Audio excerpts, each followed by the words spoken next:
खबरों के सिलसिले को आगे बढ़ाएंगे और खबर शामिल करेंगे टोबा टैक्सिंग से मियां जहांजेब की रिपोर्ट के मुताबिक, जहां पर एक इजलास बुलाया गया।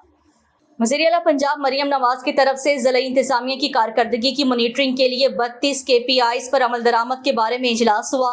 डिप्टी कमिश्नर मोहम्मद नईम सिंधु ने इजलास की सदारत की। डिप्टी कमिश्नर ने KPI परफॉर्मेंस इंडिकेटर्स पर तमाम महकमों की कारकर्दगी पर तफसीली ब्रीफिंग ली। परफॉर्मेंस इंडिकेटर्स के लिए जीरो टॉलरेंस पॉलिसी अपनाने का हुक्म, नान, रोटी और आटे की मुकर्ररा कीमतों पर फराहमी, ज़ख़ीरा अंदोज़ों, गिरां फरोशों के खिलाफ सख्त एक्शन किया जाएगा।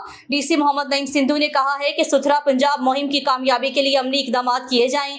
तमाम डिपार्टमेंट शजरकारी का टारगेट 15 जुलाई तक मुकम्मल करें। असिस्टेंट कमिश्नर हर तहसील में 20,000 पौधे लगाए। Health department 20,000, education 20,000, higher education 6,000, 500 life stock 3,000 पौधे लगाएंगे। नकासी आब मसाइल के खात्मा, तजावुजात के खिलाफ मुहिम, खराब स्ट्रीट लाइट्स तब्दीली, पार्क्स की हालत संवारने के लिए इकदाम किए जाएं। आवारा कुत्तों की तल्फी, कब्रिस्तानों की सफाई, गटरों के टूटे ढक्कनों की तब्दीली, प्लास्टिक के इस्तेमाल पर पाबंदी के बारे में अमली इकदाम किए जाएं।